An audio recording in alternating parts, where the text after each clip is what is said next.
ETF index mutual funds నేర్చుకుని stock మార్కెట్లో రాణించాలనుకుంటున్నారా? వెంటనే ఈ నెంబర్కి కాల్ చేయండి.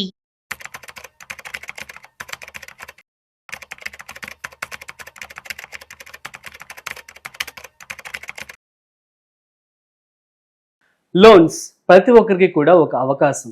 సో ఆ లోన్ తీసుకొని ఒక బిజినెస్ స్టార్ట్ చేయాలని, లేదంటే ఒక పిల్లల ఎడ్యుకేషన్ సంబంధించి కావచ్చు, ఒక ఇల్లు కట్టుకోవడానికి, కార్ కొనుక్కోవడానికి తీసుకున్నటువంటి ఒక మంచి వెసులుబాటు అని చెప్పి అనుకోవచ్చు. కానీ లోన్స్ తీసుకునే ముందు ఎటువంటి జాగ్రత్తలు మనం తీసుకోవాలి? ఎందుకంటే రెపో రేట్ అనేది రీసెంట్గా తగ్గింది. సో దీని ద్వారా చాలామందికి కూడా లోన్స్ మీద ఇంట్రెస్ట్ తగ్గిందని చెప్పి మనం విన్నాం. కానీ నిజంగా బ్యాంక్స్ అనేవి ఇస్తున్నాయా? కొంతమంది చెప్తున్నారు మాకు ఇవ్వట్లేదు, మాకు తగ్గవని చెప్తున్నారు అని చెప్పి. అసలు ఫ్లోటింగ్ అండ్ ఫిక్స్ అండ్ 2 రకాలు ఉంటాయి. అసలు ఇవన్నీ ఎలా వర్క్ అవుతూ ఉంటాయి? ఎందుకని కార్ లోన్ కావచ్చు, హౌస్ లోన్ కావచ్చు, వేరే అదర్ లోన్స్ కావచ్చు, పర్సనల్ లోన్ కావచ్చు, ఇంట్రెస్ట్ అనేవి చాలా వేరీ అవుతూ ఉంటాయి. సో పర్సనల్ లోన్ చూసుకున్నట్లయితే ఎక్కువ ఇంట్రెస్ట్తో ఇవ్వడం జరుగుతుంది. ఎందుకని ఇలా జరుగుతుంది? వీటికి సంబంధించి పూర్తి సమాచారం ఇవాళ మనం తెలుసుకోబోతున్నాం. సో వీడియోని మిస్ అవ్వకుండా ఇంటి వరకు చూసేయండి. అయితే వీటి గురించి మనతో చెప్పడానికి ఇవాళ మనతో ఉన్నారు సర్టిఫైడ్ ఫైనాన్షియల్ ఎక్స్పర్ట్ గిరిబాబు గారు.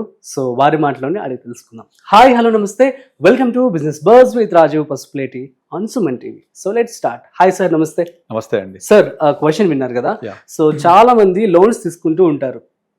లోన్ అన్నది ఒక మంచిగా వాడుకుంటే మంచిదే, ఎమర్జెన్సీ పర్పస్లో కావచ్చు, అత్యవసరమైన సమయాల్లో. కానీ చాలామంది దాన్ని దుర్వినియోగం చేస్తున్నారు. నెంబర్ 1. నెంబర్ 2 వచ్చి బ్యాంక్స్ దగ్గర నుంచి కూడా లోన్ ఇంట్రెస్ట్ అనేది చాలా ఎక్కువ రేట్స్కి ఇస్తూ ఉన్నారు. అసలు ఇది ఎందుకు ఎక్కువ రేట్కి ఇస్తూ ఉంటారు? ఒక్కొక్కటి ఎందుకు వేరీ అవుతూ ఉంటుంది? నార్మల్గా బ్యాంకింగ్ సెగ్మెంట్లో సెక్యూర్డ్ లోన్స్, అన్సెక్యూర్డ్ లోన్స్ 2 రకాలు ఉంటాయి, రైట్? మీకు లీస్ట్ ఇంట్రెస్ట్ రేట్, తక్కువ ఇంట్రెస్ట్ రేట్ ఉండేది secured loans. For example gold loan ఎంత ఉంటుంది?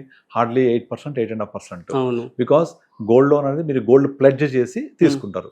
మీరు కూడా ఫెయిల్ అయిపోయారు, పే చేయలేదు, బ్యాంక్ ఏం దివాలా తీయదు, బికాస్ మీకు గోల్డ్ ఉందిగా. ఇప్పుడు ఆల్రెడీ గోల్డ్ ₹1,00,000 తులం ఉందనుకోండి, 10 గ్రామ్స్ ఉందనుకోండి, మీరు వెళ్ళి బ్యాంక్ గనక మీ 10 గ్రామ్స్ గోల్డ్ పెడితే వాళ్ళు హార్డ్లీ 60,000-65,000 ఇస్తారు. అంటే 65% ఇస్తారు. ఆ 35% బఫర్ పెట్టుకుంటారు వాళ్ళు. బఫర్ పెట్టుకొని మీరు కనుక డిఫాల్ట్ అయ్యి కట్టకపోతే 1 year తర్వాత చూస్తారు. 1 year కట్టేది అనుకోండి, అంత ఇంట్రెస్ట్ కనుక యాడ్ చేసుకుంటే దానికి మాక్సిమం 80,000, 90,000 అవుతుంది. 10 గ్రామ్స్ కి 65,000 మీకు ఇస్తారు. ఆ 65,000 కి మీకు ఇంట్రెస్ట్ ఆన్ చేసుకుంటే ఒక 85-90 అవుతుంది. మీరు కట్టట్లేదు అనుకోండి, నోటీస్ ఇచ్చి రెస్పాండ్ అవ్వకపోతే సేల్ చేసేస్తారు. అప్పుడు బ్యాంకుకి principal plus interest plus penalty అంతా కలిపి ఒక 85-90,000 అయింది అనుకున్న రోజుకి ఆ గోల్డ్ అమ్మేసేసి తీసేసుకుంటారు వాళ్ళు. So bank is at 0 risk secured loan. అదే పర్సనల్ లోన్ ఇచ్చారు, మీకు ఎటువంటి సెక్యూరిటీ ఉండదు కదా. కానీ ఎప్పుడు ఎందుకు ఇస్తారు పర్సనల్ లోన్? మీ రిక్వైర్మెంట్ ఉందని, మీ పర్సనల్ గా వాడుకోవడానికి ఇస్తారు. మీరు డబ్బులు తీసుకొని పొలమే కొనుక్కుంటారో, స్థలమే కొనుక్కుంటారో, ఇంకెక్కడ ఇన్వెస్ట్ చేసుకుంటారో, లేకపోతే ఏదైనా పర్సనల్ పర్పస్ వాడుకుంటారో, మీ ఇష్టం. ఇక్కడ సెక్యూరిటీ ఉందా బ్యాంకుకి? లేదు. కనుక అటువంటి కేసుల్ని అన్సెక్యూర్డ్ లోన్స్ అంటారు. ఆబ్వియస్లీ ఇంట్రెస్ట్ రేట్ ఎక్కువ ఉంటుంది. అరౌండ్ 11, 12, 13. ఎన్బిఎఫ్సి అయితే 13, 16, 17, 18, 20, 24 కూడా ఉంది. ఎన్బిఎఫ్సిస్ 20% ఇస్తాయి. కానీ అంత మరి కామన్ మ్యాన్ కి చాలా కష్టం కదా. ఎందుకని కష్టమా నష్టమా కాదు, ఇక్కడ నా అవసరం ఉంది కాబట్టి క్యాష్ చేసుకుంటారు వాళ్ళు. కనుక మీకు మన ఇది సెక్టారల్ దాంట్లో అయితే, అంటే లైక్ మంచి రెప్యూటెడ్ బ్యాంక్స్ అయితే 12 నుంచి స్టార్ట్, 12, 13, 14. ఎన్బిఎఫ్సిస్ అయితే అరౌండ్ 18, 20, 24 కూడా. అదే మీరు ప్రైవేట్ లోన్స్కి వెళ్ళండి, థర్డ్ పార్టీ లోన్స్ అంటే లైక్ ఎవరైనా తెలిసిన వాళ్ళు, లేకపోతే ఎవరైనా మార్వడీస్ ఇచ్చే లోన్స్ ఇలాంటి ఉంటే అది ₹3 వడ్డీ కూడా ఉంటుంది. ₹3 వడ్డీ అంటే 36%. లేదా కొన్ని కిరాణా షాపులలో, ఈ తర్వాత మెడికల్ షాప్స్లలో, పాన్ షాప్లో వాళ్ళు గిరిగిరి తీసుకుంటారు. గిరిగిరి అంటే ఏంటంటే వాళ్ళు ఫస్ట్ ఒక ₹1,00,000 ఇస్తారు. ₹1,00,000 ఇచ్చినప్పుడే ఫస్ట్ డే 1 ఒక 15,000 దగ్గర పెట్టుకుంటారు. ఇవ్వరు, 85,000 ఇస్తారు. But treated as 1 lakh. 1 lakhకి 100 days everyday ₹1,000 ఇచ్చారు వాళ్ళకి. ఎవ్రీడే 1,000 చొప్పున 100 days లో 1 lakh ఇచ్చేయాలి. కానీ ఇచ్చేది మాత్రం 85,000 ఇస్తారు. 85,000, 90, 15,000 లాభం ఫస్ట్ డే 1. ఎవ్రీడే లాభం ఇంకా రికవర్ అయిపోతుంది ఎవ్రీడే. సో ఎంత ఇంట్రెస్ట్ పడుతుంది అనుకున్నారు? మోర్ దెన్ 40% పడుతుంది. అంతెందుకు మీకు క్రెడిట్ కార్డ్ లోన్ తీసుకోండి, minimum credit card 38 to 40% minimum ఉంటుంది. Credit card loan most unsecured loan 36. ఎందుకంటే క్రెడిట్ కార్డ్ ఉంది, స్వైప్ చేసినారు, వాడేసుకున్నారు, రీపే చేయలేదు, బ్యాంక్ ఎట్ లాస్.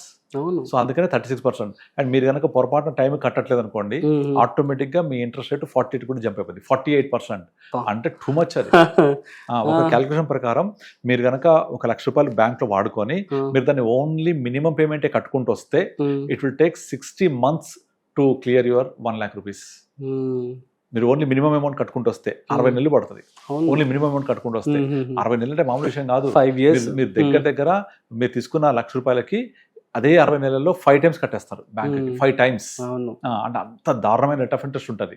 ఇప్పుడు ఎవ్రీ మంత్ మీరు మీరు ఈఎంఐ కాకుండా అది మన క్రెడిట్ కార్డ్కి ఎవ్రీ మంత్ మీరు వాడుకున్న దాంట్లో ఓన్లీ మినిమం అమౌంట్ ఇస్తారు వాళ్ళు, బ్యాంక్ వాళ్ళు. అది మాత్రమే కడితే మినిమంలో కొంచెం ప్రిన్సిపల్కి వెళ్ళిపోతుంది, రిమైనింగ్ అంతా interest at the rate of 40%, 48%. అట్లా కట్టుకుంటూ మినిమం కట్టుకుంటూ పోతే మీరు ఆల్మోస్ట్ ఆల్ 60 months పట్టింది అంటే మీరు అక్కడ 5 times ఎక్కువ కట్టినట్టు. Too much rate of interest. అట్లాగే గోల్డ్కి చాలా తక్కువ, because it's secured. Now coming to home loan. Home loan వచ్చేసి మీకు ఫ్లోటింగ్ రేట్ ఫిక్స్డ్ ఉంటుంది, but always I advise to go with floating rate. ఎందుకంటే ఇప్పుడు ఇండియాలో రెడ్యూసింగ్ ఇంట్రెస్ట్, ఏ లోన్ కైనా ఫ్లోటింగ్ సజెస్ట్ చేస్తారా? బెటర్. ఎందుకంటే ఇప్పుడు ఇండియాలో రెడ్యూసింగ్ ఇంట్రెస్ట్ రేట్స్ నడుస్తుంది, ఇంట్రెస్ట్ తగ్గుతున్నాయి. తగ్గుతాయి, డిఫరెంట్ తగ్గుతాయి. Obviously. There is no chance of increasing. Increasing చేసే ఛాన్స్ చాలా తక్కువ నియర్ టర్మ్ లో. అంటే ఎప్పటికీ అవ్వాలని చెప్పాను, నియర్ టర్మ్ లో అయితే లేదు. ఎందుకంటే ఎకానమీ ఇప్పుడు గ్రోయింగ్ ఉంది కదా, గ్రో అవుతుంది కదా.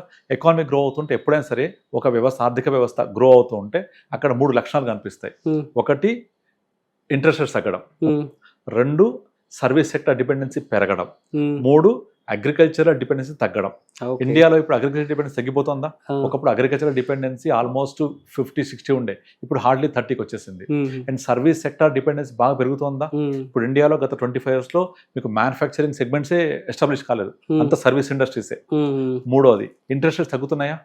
ఇంట్రెస్ట్ రేట్స్ అంటే డిపాజిట్ రేట్స్ చెప్పేది. డిపాజిట్ రేట్ తగ్గింది అంటే ఆటోమేటిక్గా లెండింగ్ రేట్ తగ్గిపోయినట్టే. ఒకప్పుడు ఒక 25 years బ్యాక్ వెళ్ళండి, డిపాజిట్ రేట్స్ మనము పబ్లిక్ సెక్టర్ బ్యాంక్స్ 11-12% ఇచ్చేవి, పీపీఎఫ్ 14% ఇచ్చేది, కోఆపరేటివ్ బ్యాంకులు 16% ఇచ్చేవి, ఎన్బిఎఫ్సి 20% ఇచ్చేవి డిపాజిట్ రేట్లు. అటు లెండింగ్ ఎంత ఉంటాయి? ఇంకా చాలా ఎక్కువ ఉంటాయి. అలాంటి డిపాజిట్ రేట్ ఇప్పుడు 6% వచ్చేసాయా? 6, 7, 8, 9 లోపలికి వచ్చేసాయి కదా. ఆటోమేటిక్ గా ఇంట్రెస్ట్ రేట్స్ తగ్గిపోతున్నట్టు. సో ఇంట్రెస్ట్ రేట్స్ తగ్గడం ఇదంతా మనం ఎక్కడ చూడొచ్చు? Advance countries like America, Japan, China, European countries, ఇవన్నీ అడ్వాన్స్డ్ కంట్రీస్. అక్కడ ఇంట్రెస్ట్ రేట్ ఎంత ఉంటుంది అనుకున్నారు? హార్డ్లీ 2%, 3% డిపాజిట్ల మీద. ఏం పెద్దగా ఉండదు, హార్డ్లీ 2% అంతే. Because they are grown up.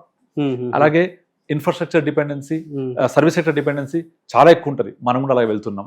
Agriculture dependency advance కంట్రీస్లో 2% ఉంటుంది. మనం కూడా తగ్గిపోతుంది. So India growing, economy is growing means interest rates will fall down. కనుక floating rate is good for everyone. Okay, so ఏ లోన్ కి floating పెట్టుకోవాల్సింది best. అయితే చాలా మంది ఏం చేస్తారంటే ఇక్కడ పర్సనల్ లోన్ తీసుకొని ట్రేడింగ్ చేస్తారు, పర్సనల్ తీసుకొని ఇన్వెస్ట్ చేస్తారు. ఇప్పుడు లాస్ట్ 4 years అస్సలు చేయకూడదు. అప్పు చేసి పప్పు కూడా అస్సలు తినొద్దు. అప్పు చేసి ఇన్వెస్ట్మెంట్ అస్సలు చేయొద్దు. Blunder mistake.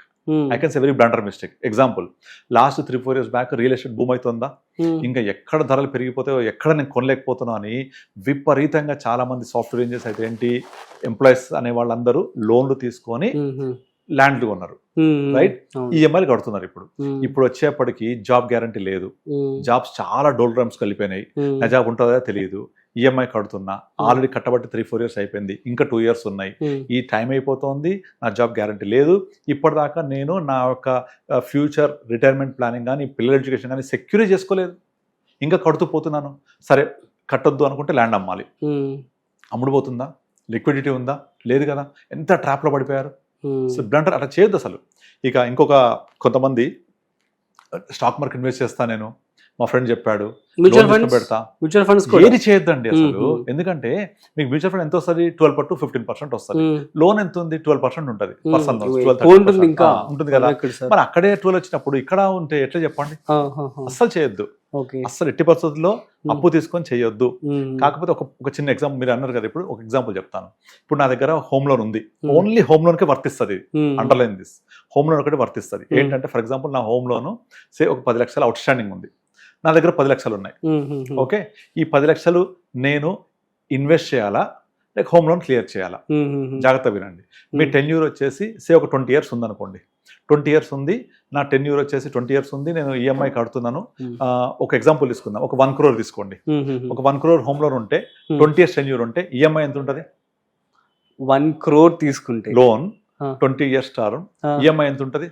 అరౌండ్ ₹1,00,000 ఉంటుంది. రఫ్లీ 1,00,000 ఉంటుంది.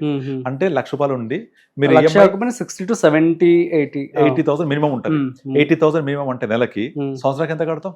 ఆబ్వియస్లీ 8 ఇంటూ 12 అంటే 10 lakhs కడతాం సంవత్సరానికి, అంతేనా? 10 lakhs కడితే మీరు 10 lakhs per annum into 20 years కి 2 crores కడతాం. 2 crores అంటే కోటికి 2 కోట్లు 2 కోట్లు కడుతున్నాం. ఓకే, ఇది అర్థమైంది కదా. సరే, నా దగ్గర అనుకోకుండా ఒక కోటి రూపాయలు వచ్చింది లోన్ తీసుకున్న తెల్లారే, ఏదో ఫ్లాట్ అమ్మే, ఇంకోటి అమ్మే, పొలం అమ్మే, ఏదో ఒకటి. ఈ కోటి రూపాయలు వస్తే ఈ కోటి రూపాయలు తీసుకెళ్ళి నేను నా లోన్ తీర్చాలా, ఇన్వెస్ట్ చేయాలా? క్లియర్గా ఇన్వెస్ట్ చేయండి. ఎలా అంటే ఒక ఎగ్జాంపుల్ చెప్తా. సపోజ్ నా దగ్గర అవుట్ స్టాండింగ్ 1 crore ఉంది, నేను 20 years లో కట్టేది 2 crores. క్లియర్, ఎక్స్ట్రా 1 crore కడుతున్నా, అది గుర్తుపెట్టుకోండి. కానీ 1 crore తీసుకెళ్ళి మీరు ఎక్కడొద్దు, ఒక బ్యాంక్లో ఎఫ్డి చేయండి. బ్యాంక్లో ఎఫ్డి చేస్తే ఎన్ని ఇయర్స్ డబుల్ అవుతుంది? ఎఫ్డి చేస్తే కూడా కష్టమే, డబుల్ అవ్వడం కష్టం. ఎన్ని ఇయర్స్ అవుతుంది చెప్పండి, ఎప్పుడు అవుతుందో? 10 years పడుతుంది. మేబీ 10-15 10 years ఉంటుంది. కిసాన్ వికాస్ పత్ర 110 నెలలకు డబల్. ఓకే, అంటే ఆల్మోస్ట్ ఒక 10 years, 10 కంటే కొంచెం తక్కువ డబల్ అయింది. అంటే మీ 1 crore ఇక్కడ ఇన్వెస్ట్ చేస్తే, ఇక్కడ బ్యాంక్ లో పోస్ట్ ఆఫీస్ చేస్తే 10 years కి డబల్ అయిందా? 1 crore 2 crores అయిందా? రైట్. ఇంకా టెన్యూర్ ఎంత? Home loan tenure 20 years. ఇక్కడ మీరు అదే 10 years ఎఫ్డి చేస్తే 1 crore 2 crores అయింది. రైట్. మళ్ళీ ఇంకొక 10 years దాన్ని కంటిన్యూ చేయండి, మీ 2-4 అయిందా? అంటే బ్యాంక్ లో చేస్తే, ఎఫ్డి చేస్తే 1 crore కాస్త 2 crores అయింది, 2 crores కాస్త 4 crores అయింది. అదే మీరు లోన్ కడితే ఎంత కట్టింది? ఎక్స్ట్రా 1 crore కట్టిండు. 1 crore ఇచ్చిండు మీకు, దాన్ని తీర్చాము 2 కోట్లు కట్టాం. 1 crore వాడే ఇచ్చాడు కదా, తీసేస్తే ఎక్స్ట్రా కట్టింది 1 crore. కానీ ఇక్కడ మీ 1 crore 10 years కి డబల్ 2 అయింది, మళ్ళీ 10 years డబల్ 4 crores అయింది. అంటే 4 crores మీరు చేయగలిగారు బై ఇన్వెస్టింగ్. ఎక్స్ట్రా కడుతోంది ఓన్లీ 1 crore. మరి ఇన్వెస్ట్ చేయాలా, లోన్ తీర్చాలా? సతమతమవుతూ ఉంటారు కదా. చాలా మంది లోన్ తీర్చాలి, లోన్ అని ఎక్కువ కడుతున్నారు ఫీల్ అవుతుంటారు. కానీ దాన్ని తీర్చకుండా ఇన్వెస్ట్ చేస్తే, ఎఫ్డీనే, నేనేమి మ్యూచువల్ ఫండ్స్ ఇంకొకటి చేయమని చెప్పట్లేదు.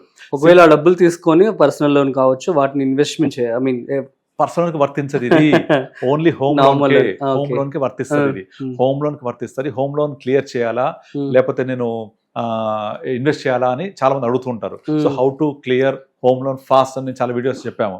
అంటే అర్థం ఏంటంటే, మీరు కనుక హోమ్ లోన్ ని ఇలా కంటిన్యూ చేసి 2 crores కట్టినా, మీ దగ్గర ఉన్న డబ్బుల్ని ఇన్వెస్ట్ చేస్తే డబ్బులు మల్టీఫోల్డ్ అవుతాయి.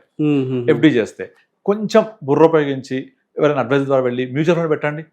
అదే 1 crore మ్యూచువల్ ఫండ్ పెడితే 5 to 6 years డబల్ అవుతుంది కదా. 1 crore 2 crores అయింది. మళ్ళీ ఇంకో 5 to 6 years లో 2-4 అవుతుంది. మళ్ళీ 5 years లో 4-8 అవుతుంది. మళ్ళీ లాస్ట్ 4 years లో 8-16 crores అవుతుంది. అవునా? సరే 16 వద్దు, కనీసం ఒక 10% వేసుకున్నా 10 కోట్లు అవుతుంది మ్యూచువల్ ఫండ్స్ లో. 10-12% వేసుకుంటే, అంటే ఇక్కడ మనము ఇన్వెస్ట్ చేస్తేనేమో మీ 1 crore 20 years లో 10 కోట్లు అవుతుంది. అవునా? 10 కోట్లు అంటే 1 crore ఇన్వెస్ట్ చేసి at the rate of 10 to 12% వేసుకోండి. 12% వేసుకుంటే 6 years కి డబల్ అని అర్థం. 12 6 72, 6 years. మరో 6 years లో మళ్ళీ డబల్. 1-2 అయింది, 2-4 అయింది. మరో 6 years కి డబల్ 4-8 అయింది. ఇంకో 2 years ఉంది, 10 crores దాకా అయిపోతుంది. 10-12% వేసుకుంటే అదే లోన్ ఎంత కడుతున్నాం మనం? డబలే కడుతున్నాం. So investing is very very beneficial. కనుక ఎట్టి పరిస్థితుల్లో కూడా మన దగ్గర డబ్బులు ఉంటే సేవ్ చేయాలా, ఇన్వెస్ట్ చేయాలా అని క్వశ్చన్ వచ్చినప్పుడు సేవ్ చేయమని చెప్తాను, ఇన్వెస్ట్ చేయమని చెప్తాను నేను. లోన్ క్లియర్ చేయొద్దు. అట్లాగే పర్సనల్ లోన్ తీసుకున్నప్పుడు దాన్ని డిసిప్లిన్ గా ఉండి ఇన్వెస్ట్మెంట్ కి వాడొద్దు. మళ్ళీ అక్కడ అస్సలు వాడొద్దు, ఎందుకంటే రేట్ ఆఫ్ ఇంట్రెస్ట్ ఎక్కువ, అది వర్తించదు. పర్సనల్ లోన్ తీసుకున్నారు, సో వాళ్ళ దగ్గర డబ్బులు దీనికోసమే తీసుకోవాలి అనుకున్నా వస్తుంది. ఏదైనా వచ్చినప్పుడు ఏదైనా పర్పస్ ఉంటే తీసుకోండి, otherwise don't go into the trap of loans. అంతే, అస్సలు వెళ్ళొద్దు. ఇప్పుడు ఫర్ ఎగ్జాంపుల్ అసలు కొంతమంది లోన్ కాదు, అసలు లోన్ అంటే భయపడతారు. నాకు తెలిసిన కొంతమంది ఇన్వెస్టర్స్ ఉన్నారు, వాళ్ళు అసలు లోన్ వద్దు. కొంతమంది రీసెంట్ డేస్ లో మనం చూస్తున్నాము, బల్క్ అమౌంట్ లంసమ్ ఒకేసారి ఇన్వెస్ట్మెంట్ చేస్తే మ్యూచువల్ ఫండ్స్ లో ఎక్కువ రిటర్న్స్ మనం చూడొచ్చు. ఏం లేదండి, మీరు ఏదైతే అమౌంట్ ఇన్వెస్ట్ చేస్తారో అది లాంగ్ టర్మ్ ఉంటే డబ్బులు వస్తాయి. ఎస్ఐపి అయితే ఒకసారి పెట్టట్లేదు, స్టెప్ బై స్టెప్ పెడుతున్నాము, తక్కువ డబ్బులు వస్తాయి. ఇన్వెస్ట్ చేయలే కదా, ఇన్వెస్ట్ చేస్తే మీరు లంసమ్ ఇన్వెస్ట్ చేసినా, సిప్ చేసినా లాంగ్ టర్మ్ ఉంటే ఇవాళ మొత్తం పెట్టాం కాబట్టి డబ్బులు ఎక్కువ వస్తాయి. ఎంత పెడితే దాని తగ్గట్టుగా అంతే వస్తాయి. ఇప్పుడు మీరు సిప్ అనేది 15% ఇచ్చింది అనుకోండి, మీరు పెట్ట ప్రతి రూపాయికి 15% ఇస్తూనే ఉంటుంది. అదంతా ఒకసారి పెడితే అంతే వస్తుంది. ఎగ్జాంపుల్ ఇప్పుడు మీరు రూల్ 15 చెప్తూ ఉంటాను నేను, 15,000 15 years 15%. 15 years తర్వాత మీరు పెట్టే అమౌంట్ 15,000 చొప్పున పెడుతూ పోతే exact the value is 27 lakhs what you invested become 1 crore. అదే 27 lakhs నా దగ్గర ఉన్నాయనుకుంటే ఒకే రోజు ఇన్వెస్ట్ చేస్తే యూగా 2.2 crore. ఓకే. ఆ 27 lakhs ని 15 years పాటు స్ప్రెడ్ చేసే బదులు ఆ 27 lakhs ఒక రోజు పెడితే మీకు 27 lakhs బికమ్ 2.2 crore. అదే 15 years తర్వాత 1 crore అవుతుంది. So stay invested, more money in the beginning period is very very important. ఇంకో లాస్ట్ ఎగ్జాంపుల్, ఇప్పుడు మామూలుగా ముఖేష్ అంబానీ లేకపోతే పెద్ద పెద్ద గ్రూప్స్లలో అప్పులు ఉండే వాళ్ళకు బోల్డ్ అప్పులు ఉంటాయి, డబ్బులు లేవా తీర్చడానికి, డబ్బులు ఉంటాయి కానీ చేయరాపని వాళ్ళు. ఎందుకంటే అప్పు ఏమో 6% 7% వస్తుంది వాళ్ళకు లోన్స్. ఇన్వెస్ట్ చేస్తే they get more than companies కదా, బిజినెస్ కదా, వాళ్ళ బిజినెస్ లో వాళ్ళు ఇన్వెస్ట్ చేసుకుంటే, బిజినెస్ ఎక్స్పాండ్ చేసుకుంటే దే ఎర్న్ మల్టీఫోల్డ్ రిటర్న్స్. కనుక అలా మల్టీఫోల్డ్ రిటర్న్స్ చేయగలిగితే యూ కెన్ డూ. అలా కాదు నేను పర్సనల్ తెచ్చి ట్రేడింగ్ చేస్తా, డోంట్ డూ. పర్సనల్ తీసుకొని పొలం స్థలం కొంటా, డోంట్ డూ. ఎందుకంటే అక్కడ మీరు కట్టేది ఎక్కువ ఉంటుంది, లిక్విడిటీ ఉండదు, అమ్ముడు పోదు. బట్ పెద్ద పెద్ద companies, established companies, they can do by taking loans from the banks. Banks నుంచి తీసుకుంటారు, బ్యాంక్ కన్సార్టియం నుంచి లోన్ తీసుకుంటారు, బిజినెస్ ఎక్స్పాండ్ చేస్తారు, అది మల్టీఫోల్డ్ ఇస్తుంది. కనుక investment is very very important. A loan తీసుకొని చేయాలి, పర్సనల్ లోన్ తీసుకొని చేయాలా, వద్దు. హోమ్ లోన్ కట్టేది ఉంటే కట్టాలా, లేకపోతే నేను ఇన్వెస్ట్ చేయాలా, ఇన్వెస్ట్ చేయాలి. ఇది ఒక్కొక్క లోన్కి నిర్దిష్టంగా దాని యొక్క ఇన్బిల్ట్ పీరియడ్ బట్టి, టెన్యూర్, తర్వాత రేట్ ఆఫ్ ఇంట్రెస్ట్ బట్టి దాన్ని ఇన్వెస్ట్ చేయాలా, లోన్ తీర్చాలా అనేది అసైన్ అయ్యి ఉంటుంది. అట్లా, అంతేగాని అన్నిటికీ ఒకటే వైద్యం కాదు. సుభబ్ సార్ ఫైనల్లీ క్లారిటీ ఇచ్చారు, thank you so much. So guys క్లియర్గా అర్థమైంది కదా, మరి ఏ లోన్ తీసుకున్నా సరే కూడాను బ్యాంక్ వాళ్ళతో మీరు క్లియర్గా మాట్లాడుకొని ప్రస్తుతం ఉన్నటువంటి రెపో రేట్స్ అయితే తగ్గే ఛాన్స్ అయితే ఉంది కాబట్టి మీరు ఫ్లోటింగ్ అయితే చూస్ చేసుకుంటే మంచిదని చెప్తున్నారు. కాబట్టి లోన్ తీసుకునే ముందు క్లియర్గా ఆ బ్యాంక్ మేనేజర్ కావచ్చు, ఎవరైతే కన్సల్టెంట్ ఉన్నారో వారితో క్లియర్గా చెప్పండి దీని గురించి. At the same time so house కావచ్చు, అదేవిధంగా ల్యాండ్ కావచ్చు, ఇన్వెస్ట్మెంట్ కావచ్చు, చాలా చక్కగా వివరించారు గిరిబాబు గారు. సో అదేవిధంగా ఇన్వెస్ట్మెంట్ వైపే ముందడుగు వేస్తే సో దట్ మీకు ఎక్కువ కాపర్స్ అనేది ఎండ్లో రావడం జరుగుతుంది, దాంతో మీకు కావాల్సినటువంటి వస్తువులు మీరు కొనుక్కోవచ్చు అనమాట. So that's it. సో మరొక ఇంట్రెస్టింగ్ కాంటెంట్తో మళ్ళీ కలుద్దాం. అంతవరకు చూస్తూనే ఉండండి Suman TV. This is Rajeev signing off. Video నచ్చినట్లయితే like, share and subscribe. Thanks for watching.